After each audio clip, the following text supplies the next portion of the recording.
to try and attract potential backers. We invited Candy Bergen to photograph Arnold. The Whitney thought we might get 300 people, and someone said, you know, there's a pretty big crowd outside. I know, isn't it?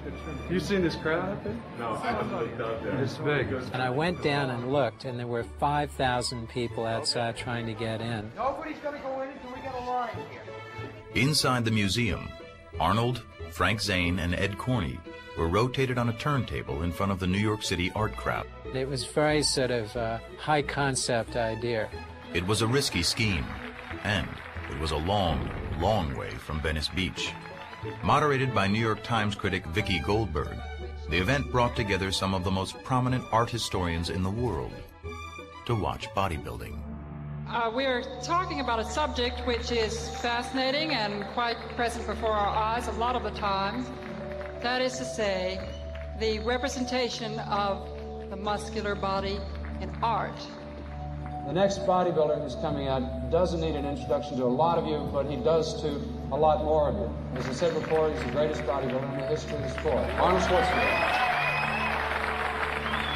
And then we had this discussions about, you know, what is bodybuilding and compared to what art was, and how did, you know, Leonardo da Vinci and Rodin and all those guys come up with those muscles when they painted and sculpted muscular bodies.